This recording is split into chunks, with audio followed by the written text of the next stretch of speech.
Hi, I'm Daniela and I'm going to talk about the Cold War.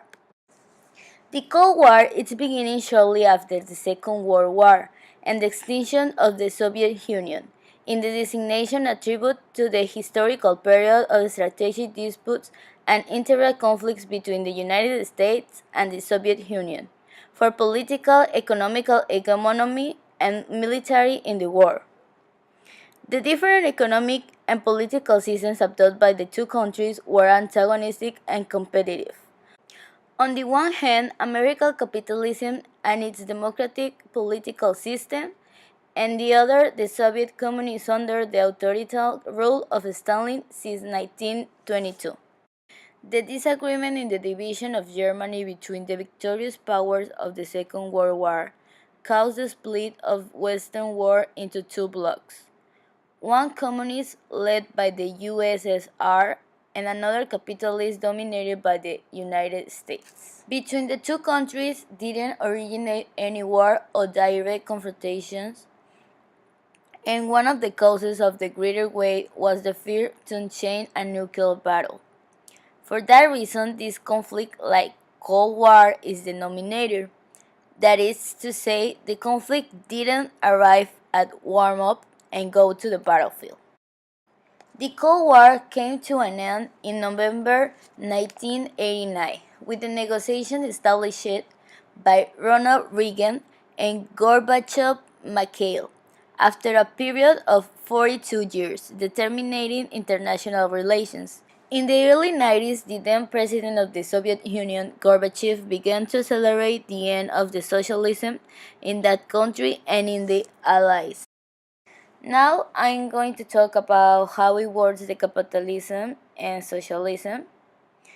The capitalism it is an economic, social, and political system that is based on private ownership of the means of productions and allows capitalists to take over the surplus produced by the workers.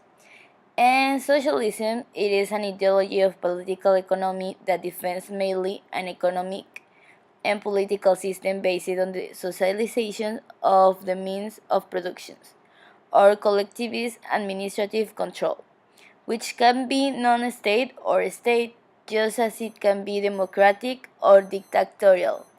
It is associated with the common good and social equality. And now I'm going to interview my sister Mariana.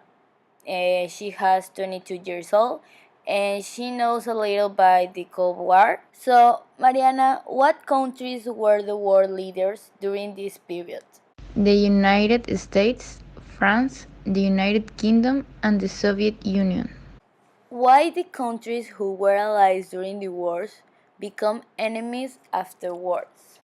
Relations between the United States and the Soviet Union were strained for political, economic, and military hegemony in the world. Where did the Cold War take place? It took place in Europe. What place did the United States take? The United States defended democracy and capitalism as well as the principles of private property and free initiative. What did the Soviet Union support? It was based on socialism, economic equality, the elimination of private property, and the ability of the state to cover and guarantee all the needs of citizens. Thank you so much, Mariana, for the time to answer these questions. With economic reforms, agreements with the United States, and political changes, the system has weakened. It was the end of the period of political, ideological, and military attacks. The victorious capitalism, little by little, was going to be implanted in the socialist countries.